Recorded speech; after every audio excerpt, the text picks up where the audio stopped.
The birthday card was still clutched in 14-year-old Wendy Jerome's hand when Rochester, New York discovered that monsters don't always look like monsters. On a quiet Thanksgiving week evening in 1984, she stepped into the November darkness to deliver a simple gift to a friend, a journey that should have taken 10 minutes but ended in an alley just yards from home. The brutal murder shattered more than one family. It fractured an entire community's sense of safety. For 36 years, neighbors whispered theories while detectives chased ghosts through dead-end leads. Her mother refused to let Wendy's name fade, lighting candles at vigils when the world moved on. But when DNA technology finally caught up to a killer's decades-old secret, the arrest didn't just solve a cold case. It revealed that evil had been hiding in plain sight all along. The question that haunted Rochester wasn't just who killed Wendy Jerome, but how could they have lived among a predator for so long without knowing? Before we get into the story, drop a comment with your country and the time right now. The handmade birthday card lay on Wendy Jerome's dresser, edges carefully cut with safety scissors, glitter still damp from the glue she'd applied that morning. Purple and pink hearts decorated the cover, with "Happy Birthday, Lisa" written in her neat cursive. At 14, Wendy still took pride in crafting personal gifts,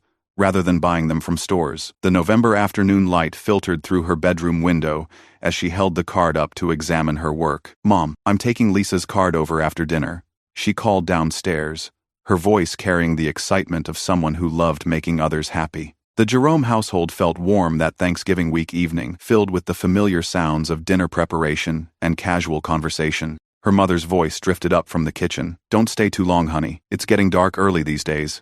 And it's supposed to be cold tonight." Wendy tucked the card carefully into its envelope, sealing it with a small heart-shaped sticker. She'd promised Lisa she'd deliver it today, and Wendy never broke promises to her friends. The neighborhoods of Rochester felt safe in 1984, especially their quiet residential street, where children rode bicycles until streetlights came on and parents waved to each other from front porches. During dinner, Wendy chattered about school, about the upcoming Thanksgiving break, about her plans for the weekend. Her father listened with the patient attention of someone who genuinely enjoyed his daughter's enthusiastic observations about her world. When she asked permission to walk to Lisa's house after they finished eating, neither parent hesitated. "Just be quick about it," her mother said, clearing plates. The temperatures dropping. As evening settled over Rochester, Wendy pulled on her winter jacket and picked up the birthday card. She kissed her parents goodbye, promised to be home within an hour, and stepped out into the November chill. The familiar street stretched before her, lined with houses where neighbors were settling in for quiet evenings.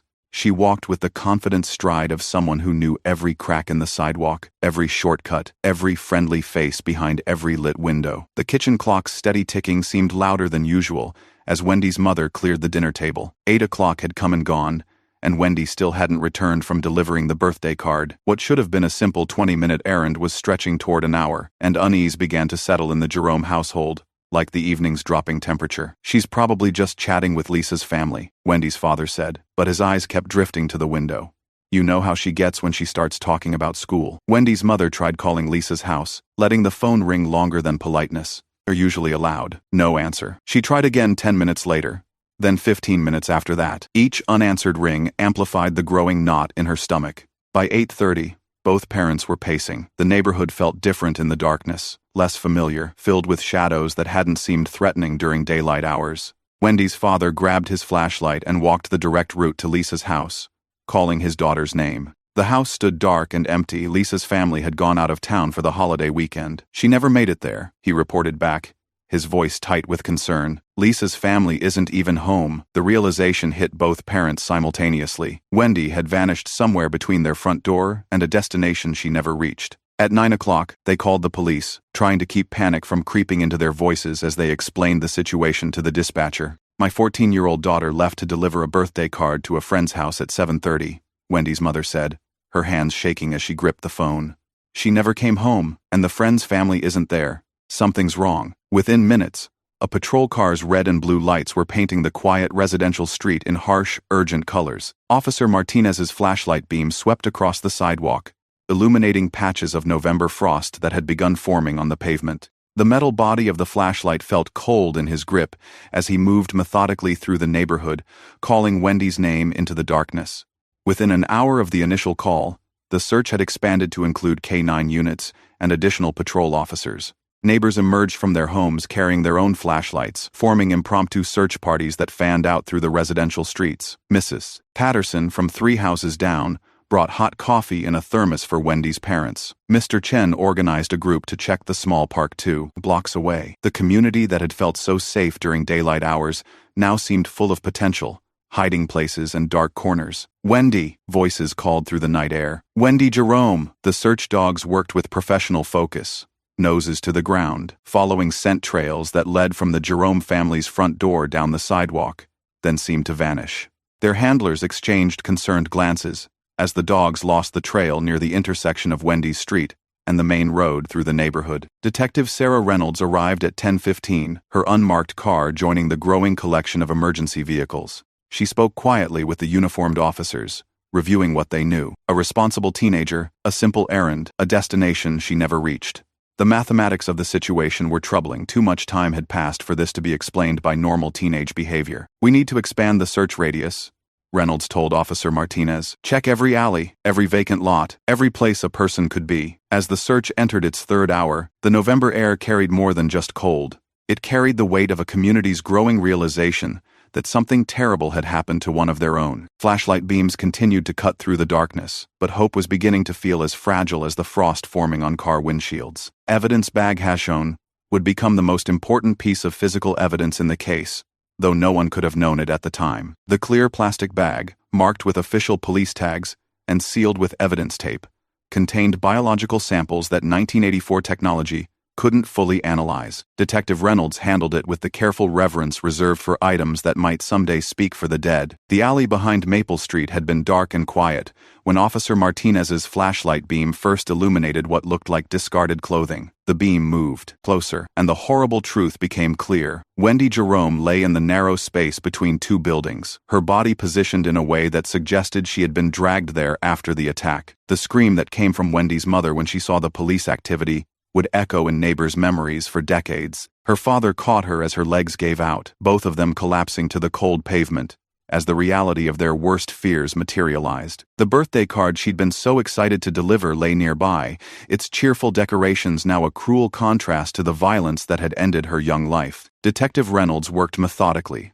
Despite the emotional chaos surrounding the scene, she photographed every angle, collected every piece of potential evidence, and supervised the careful preservation of biological samples that might someday identify Wendy's killer. The brutality of the crime was obvious. This had been a sexual assault, followed by murder, committed within yards of homes where families were settling in for quiet evenings. Crime scene technicians worked through the night, their camera flashes turning the alley into a stark, clinical space where every detail mattered. Evidence bags were filled, labeled, and sealed. Measurements were taken. Witness statements were begun. The machinery of justice started its slow, methodical process. As dawn broke over Rochester, the Jerome family faced the unthinkable reality that their daughter would never come home again. The evidence collected in that alley would wait 36 years for technology to catch up with truth. The Rochester Democrat and Chronicle's morning headline screamed the news across the front page. Teen murdered yards from home. The black and white photograph showed police cars lining a residential street that looked exactly like every other quiet neighborhood in the city. By breakfast time, every household in Rochester knew that their assumptions about safety had been shattered. At Jefferson High School, where Wendy had been a freshman, the morning announcements began with a moment of silence. Students who had laughed with her in the hallways just days before now stared at empty desks and whispered among themselves about the unthinkable violence that had invaded their world. Teachers struggled to maintain normal classroom routines while processing their own shock and grief. Principal Watson called an emergency assembly, his voice echoing through the gymnasium as he addressed students who still couldn't fully comprehend what they were hearing. "Wendy Jerome was taken from us by an act of terrible violence," he said, his words measured and careful. "We will remember her as the kind, creative person she was, and we will support her family through this unimaginable loss." Across the city, parents had different conversations with their children over breakfast. Doors that had never been locked were secured. Children who had walked freely through neighborhoods were suddenly accompanied by adults. The casual trust that had defined community life began to erode as the reality settled in. Someone capable of murdering a child was still among them.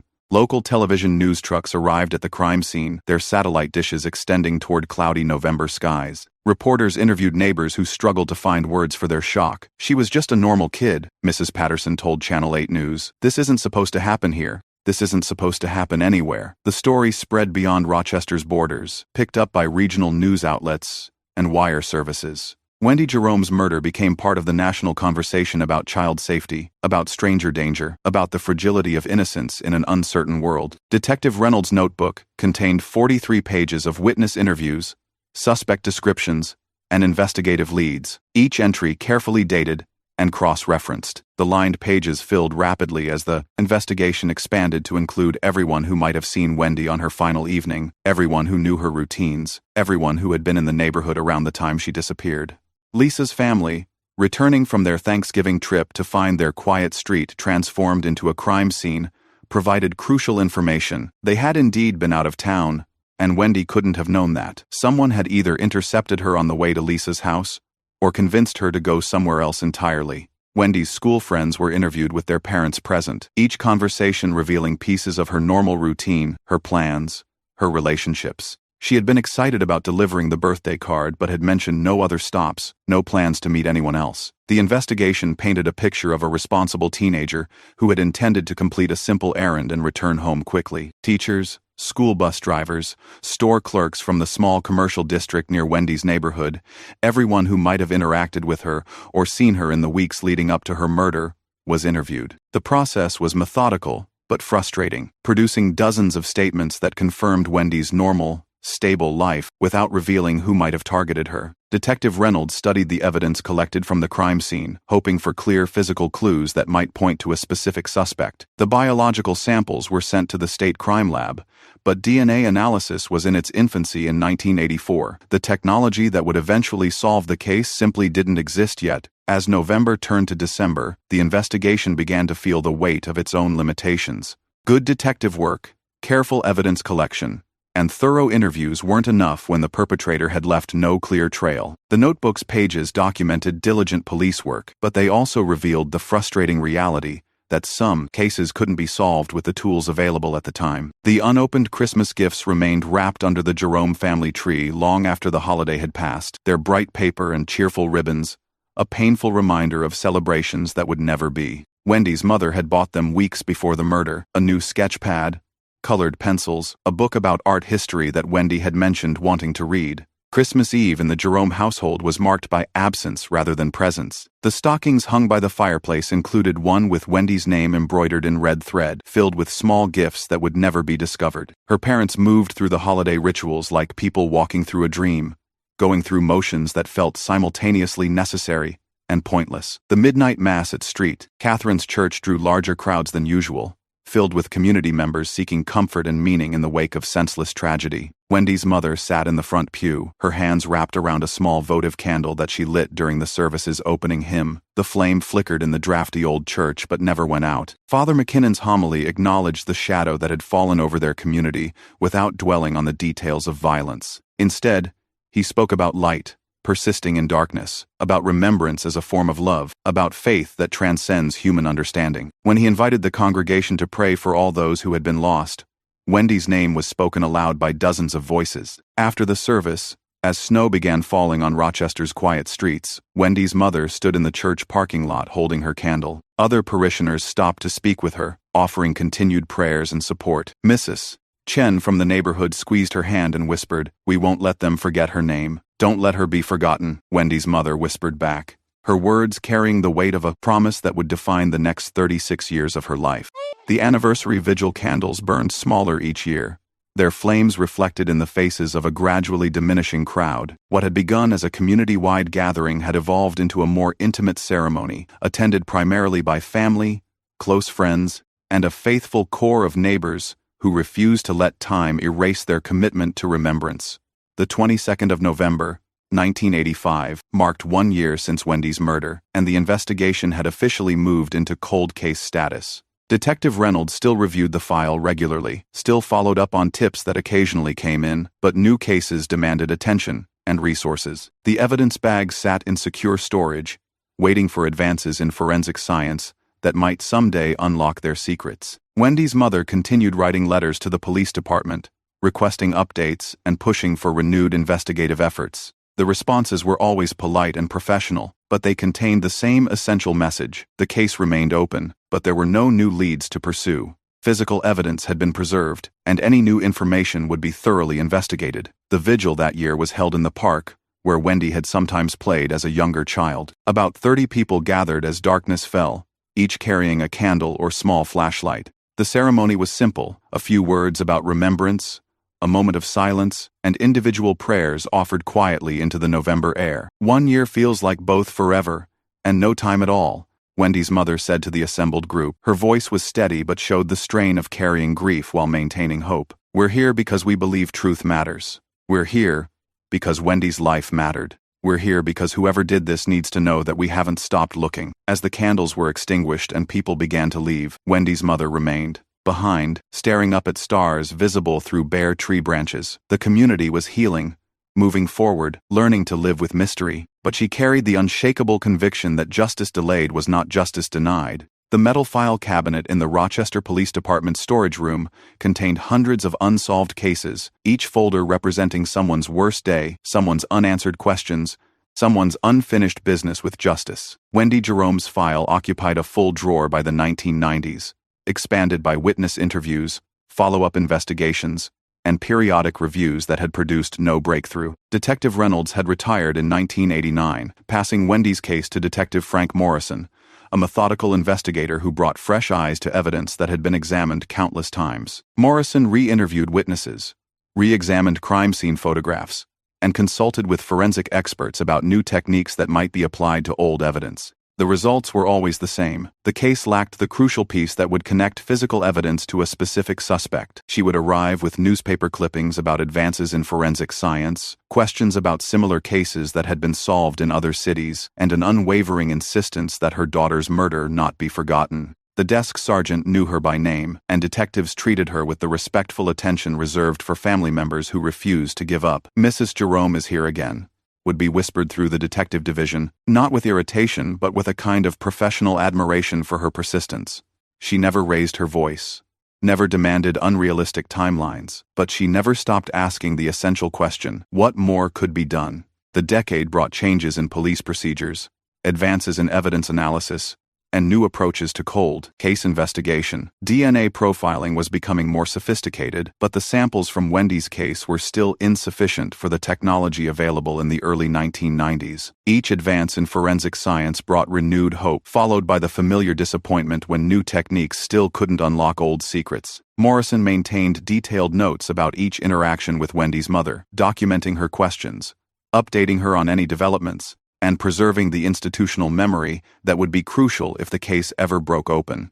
The neighborhood gossip network operated with the efficiency of a small-town telephone system, carrying whispered theories and speculated suspicions from house to house, coffee shop to coffee shop, grocery store checkout line to grocery store checkout line. 20 years after Wendy's murder, Rochester residents still lowered their voices when discussing possible suspects, still glanced around nervously when sharing their private theories about who might have committed the crime. Mrs. Patterson had her suspicions about the transient population that sometimes passed through the area. Mr. Chen thought the killer might have been someone from outside the immediate neighborhood, possibly connected to the construction project that had been happening nearby in 1984. Others whispered about local residents whose behavior had seemed odd in the aftermath of the murder, though no evidence had ever connected anyone specifically to the crime. The speculation was well-intentioned but painful for Wendy's mother to overhear. She would walk through the grocery store and catch fragments of conversations. "I always thought it was," or "remember how he acted strange after," or "I never trusted." Each theory represented someone's attempt to make sense of senseless violence, but they also reminded her that her daughter's murder had become part of the community's folklore. She learned to navigate these conversations with grace, neither encouraging the speculation nor dismissing people's genuine desire to help. When neighbors approached her directly with their theories, she listened politely and suggested they share any concrete information with the police. But privately, she focused on facts rather than rumors, evidence rather than suspicion. The gossip chain revealed something important about human nature in the face of unsolved crime. People needed to believe that evil could be identified, contained, and ultimately punished. The alternative that a predator might have struck randomly and disappeared without trace was too disturbing to accept. So the whispers continued, year after year, carrying both the community's trauma and its desperate hope for resolution. The sealed evidence containers moved to updated storage facilities designed to preserve biological samples, under optimal conditions for future analysis. Laboratory technicians handled the transfer with careful attention to chain of custody requirements, understanding that these materials might someday be the key to solving cases that had stumped previous generations of investigators. Evidence storage supervisor Janet Walsh supervised the relocation of hundreds of cold case files, including Wendy Jerome's. Each container was photographed, catalogued, and placed in climate-controlled storage that would prevent degradation of organic materials. The hope was that advancing technology would eventually make these preserved samples useful in ways that weren't yet possible. Wendy's mother continued her monthly visits to the cemetery, bringing fresh flowers and spending time at the headstone that bore her daughter's name, birth date, and the date when her life was cut short. The conversations she had there were private, but neighbors sometimes saw her kneeling by the grave, lips moving in what appeared to be prayers or quiet words of remembrance. "I won't give up," she would whisper to the granite marker. "I won't let them forget your name. I won't let him think he got away with it." The gravesite visits were both heartbreaking and hopeful, marking the passage of time while maintaining the connection between mother and daughter. Other families with graves nearby began recognizing her, sometimes leaving their own flowers near Wendy's headstone as a gesture of support and shared understanding. Winter snow would cover the cemetery. Spring rains would wash it clean. Summer heat would fade the flowers she brought, and autumn leaves would drift across the pathways between graves. Through all seasons, through all years, she maintained her vigil. The evidence sat in secure storage, waiting for science to catch up to justice. The mother sat by her daughter's grave, waiting for truth to overcome time. Wendy's mother's diary entries from 2001 reflected the strange disconnect between global events that dominated news headlines and the personal tragedy that still defined her daily life. While the world reeled from the 11th of September and its aftermath, she continued marking anniversaries that mattered only to her family and the gradually shrinking circle of people who still remembered her daughter's name. 17 years today, she wrote on the 22nd of November, 2001. The world has changed so much since 1984. There are computers everywhere now, cell phones, new ways of solving crimes I read about in magazines. But Wendy's case sits in the same file cabinet, waiting for the same breakthrough that never comes. The diary had become her method of processing both hope and disappointment, documenting the small victories, a detective who returned her phone call promptly, and the larger frustrations, another year passing without answers. The handwritten entries revealed a woman who had learned to balance grief with functionality, maintaining faith while acknowledging reality. She wrote about the support group she had started attending, where families of murder victims shared their experiences navigating the criminal justice system. The group met monthly in the basement of St. Catherine's Church, providing a space where people could speak honestly about their experiences, without worrying about making others uncomfortable. "I met a woman today whose son was killed in 1987. She wrote, "She told me that the waiting never gets easier, but you learn to carry it differently. She's been fighting for 13 years. I told her I've been fighting for 17. We understood each other without having to explain anything." The diary entries from this period showed a gradual shift in perspective, moving from desperate hope for immediate answers toward a more sustainable commitment to long-term advocacy. She was learning that solving Wendy's case might require decades rather than years, and she was preparing herself emotionally for that marathon. The DNA analysis equipment at the State Crime Lab represented cutting-edge technology for the mid-negative 2000 seconds, machines capable of extracting genetic profiles from smaller and more degraded samples than had been possible in previous decades. Laboratory Director Dr. Elizabeth Santos oversaw the facility's gradual modernization, hoping that advances in forensic science would breathe new life into cold cases that had been waiting for technological breakthroughs. Detectives regularly consulted with the lab about older cases that might benefit from reanalysis using updated techniques. Wendy Jerome's case was mentioned frequently in these discussions, but the biological samples collected in 1984 were still too limited and too degraded for the technology available in 2005. "We're getting closer," Dr. Santos told Detective Morrison during one of their periodic case reviews. "Each year brings new techniques, better extraction methods, more sensitive analysis tools. Cases that were impossible to solve 10 years ago are yielding results now. Your case might be solvable in another 5 or 10 years. Laboratory technician Michael Rodriguez had worked with cold case evidence for 8 years, carefully handling samples that represented families' hopes for justice. When he placed Wendy's evidence containers back into storage after another unsuccessful attempt at analysis, he always paused for a moment of professional reflection. One day, he whispered to himself, understanding that his work existed at the intersection of science and human suffering. One day we'll have the tools to read what this evidence is trying to tell us. The advancement of forensic science proceeded gradually, each improvement building on previous discoveries, each breakthrough making previously impossible cases suddenly solvable. Wendy's evidence waited patiently in optimal storage conditions, preserved by careful attention to detail, and sustained by the hope that technology would eventually catch up to justice. The promise of DNA analysis kept both investigators and family members hopeful, even when current techniques still fell short of what was needed. The Circle of Folding Chairs in St. Catherine's Church basement hosted monthly meetings of the Unsolved Murders Support Group, where families of victims gathered to share their experiences navigating loss, frustration, and the peculiar challenges of seeking justice for crimes that had no resolution. Wendy's mother had become a regular attendee by 2010, both seeking support and offering it to others walking similar paths. "My name is Sarah, and my daughter Wendy was murdered 26 years ago," she would say during group introductions, her voice steady, but carrying the weight of decades. "I'm here because this is the only place where I don't have to explain why I still think about it every day, why I still call the police regularly, why I can't just move on like people tell me I should." The group included parents, siblings, children, and spouses of murder victims whose cases had never been solved. Some were recent losses, the trauma still raw and overwhelming. Others, like Wendy's mother, had been fighting for decades. Their grief transformed into a more focused determination to seek answers. Group facilitator Dr. Patricia Hayes, a social worker who specialized in trauma counseling, helped members process their complex emotions while providing practical guidance about working with law enforcement, dealing with media attention, and maintaining hope in the face of repeated disappointment. "What keeps you going?"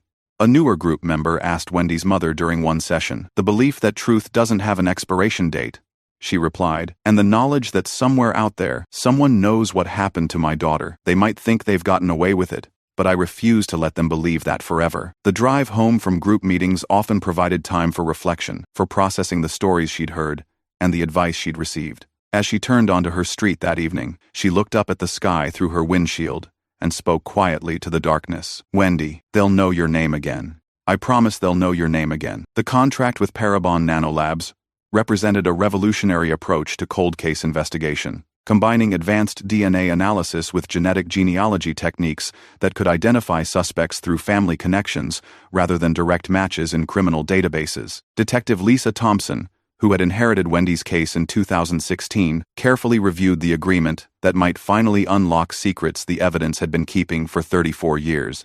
Genetic genealogy has solved cases that were considered impossible. Dr. C.E. Moore from Parabon explained during their initial consultation. "We extract DNA from crime scene evidence, create a genetic profile, and then search public genealogy databases to identify potential family members of the perpetrator. From there, we build family trees and use traditional investigative techniques to narrow down to specific suspects." The process required extracting usable DNA from biological samples that had been collected in 1984, analyzing that genetic material using current technology, and then comparing the results against databases that hadn't existed when Wendy was murdered. It was complex, time-consuming, and expensive, but it offered the first real hope for a breakthrough in decades. Evidence containers that had been sealed for 34 years were opened in sterile laboratory conditions. Technicians worked with microscopic amounts of biological material, using techniques that seemed like science fiction compared to the forensic tools available in 1984. The samples were treated with extraordinary care, understanding that this might be the last chance to extract useful genetic information.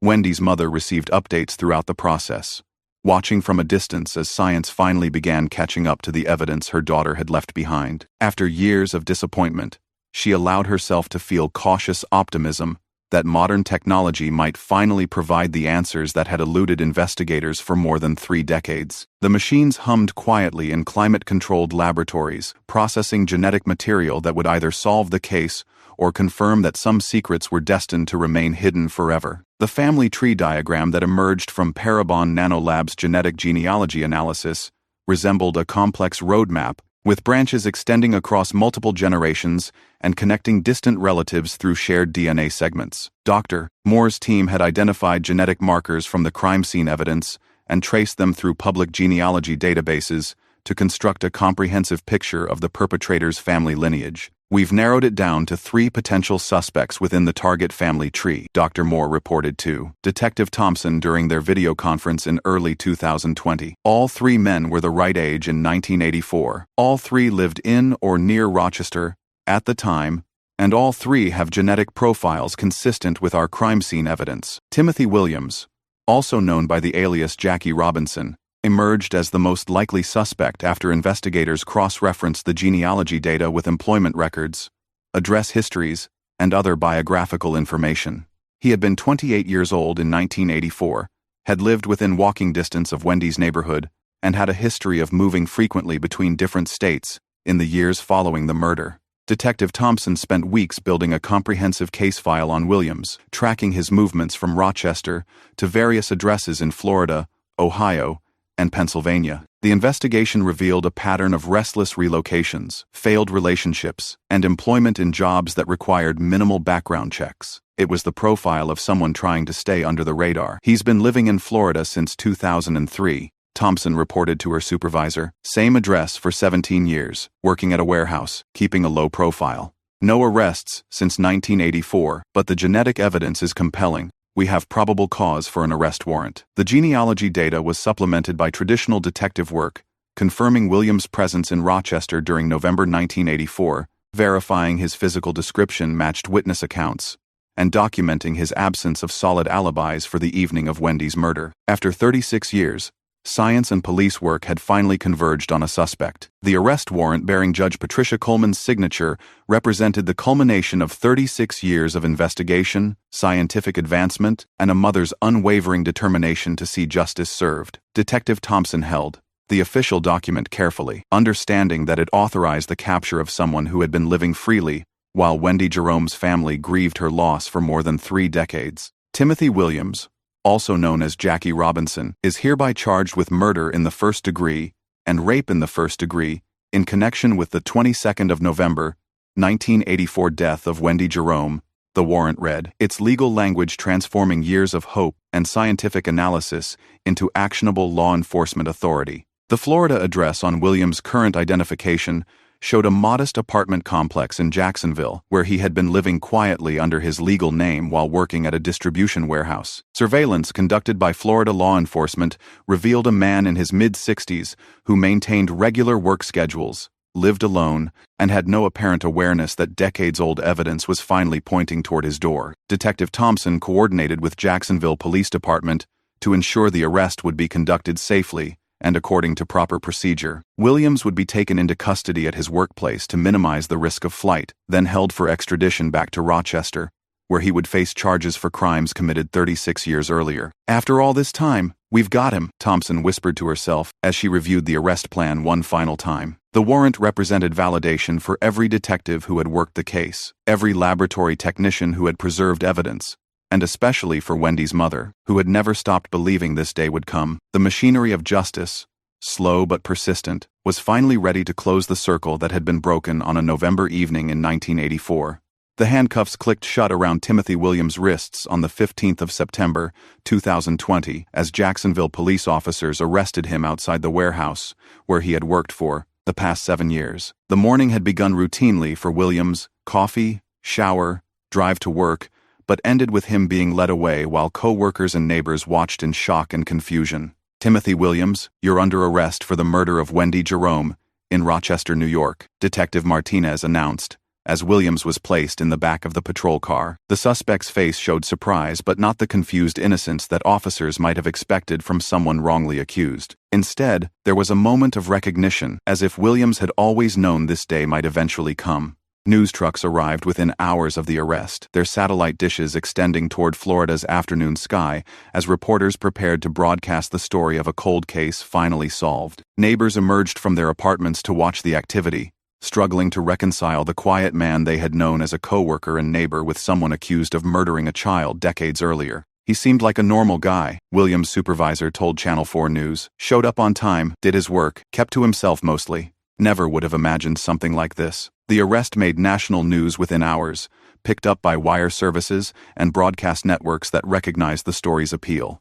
A brutal cold case solved through cutting-edge science, a family's decades-long wait for justice, and the shocking revelation that a killer had been hiding in plain sight. Williams' photograph appeared on television screens across the country, his ordinary appearance contrasting sharply with the heinous nature of his alleged crimes. As Williams was processed through the Jacksonville jail system, awaiting extradition to New York, Detective Thompson called Wendy's mother with news she had been waiting 36 years to hear. Airplane seat 12 amperes had carried many passengers over the years, but few as significant as Timothy Williams during his extradition flight from Jacksonville to Rochester. The shackled suspect sat between two U.S. Marshals, staring out the window as Florida's landscape gave way to clouds, then eventually to the approaching lights of upstate New York. Detective Thompson rode on the same flight, reviewing case files and preparing for the legal proceedings that would begin immediately upon their arrival. The flight provided time for reflection on the long journey that had led to this moment, from the crime scene in 1984 to the genealogy breakthrough that had finally identified Williams as the suspect. The airplane's descent into Rochester brought the case full circle, returning the accused killer to the city where he had committed his crime 36 years earlier. The lights below represented thousands of residents who had lived with the unresolved fear that Wendy's killer was still among them, still capable of striking again. Wendy's mother watched the evening news from her living room, seeing footage of the airplane landing, and knowing that the man accused of murdering her daughter was finally being brought back to face justice. Her hands shook as she held the remote control, volume turned up to catch every word of the reporter's narration. Williams is expected to be arraigned tomorrow morning on charges of murder and rape, the television reporter announced. This arrest represents the resolution of one of Rochester's most notorious unsolved cases, bringing hope to other families still waiting for answers in their own cold cases. The mother reached for her phone, which had been ringing constantly since news of the arrest broke. Friends, neighbors, relatives, and reporters all wanted to hear her reaction to the breakthrough that had seemed impossible for so many years. But her most important call would be to the detective who had never given up on her daughter's case. The neighborhood phone network activated with unprecedented efficiency as news of Williams' arrest spread through Rochester's residential streets. Within hours of the first television reports, old neighbors who hadn't spoken in years were calling each other, their conversations mixing shock, relief, and the strange satisfaction of finally having answers to questions that had haunted them for decades. Mrs. Patterson, now in her 80s, called Mr. Chen to share the news. Can you believe it? After all this time, they actually caught him. Their conversation lasted an hour, covering everything from their memories of the search that terrible November night to their amazement at the genetic science that had finally solved the case. Similar conversations took place throughout the community, creating a web of communication that connected people who had been bound together by tragedy in 1984 and were now linked again by the resolution they had all hoped to see. Phone calls led to visits led to impromptu gatherings, and gradually the neighborhood began processing the complex emotions that accompanied long-delayed justice. I always wondered if he was still out there, Mrs. Chen told her daughter during their evening phone call. Now we know he was in Florida all this time, just living his life like nothing happened. It makes you think about all the people you meet, all the neighbors you trust. The arrest forced community members to reconsider their memories of 1984, searching for any recollection of Timothy Williams, any interaction that might have seemed innocent at the time, but now carried darker implications. Some remembered him vaguely, others had no memory of him at all. The realization that evil had walked among them undetected for so long was both disturbing and oddly comforting. At least now they knew. Wendy's mother's phone rang continuously throughout the evening, but she let most calls go to voicemail. She needed time to process the magnitude of what had happened before she could share her feelings with others. The mother's rosary beads had accompanied her to every court hearing, every police meeting, every moment when she needed strength to continue fighting for her daughter's memory. The worn wooden beads showed the evidence of 36 years of prayers, their smooth surface polished by countless hours of faithful handling during the darkest periods of waiting and hoping. Monroe County Court was packed for Williams' arraignment, with media representatives,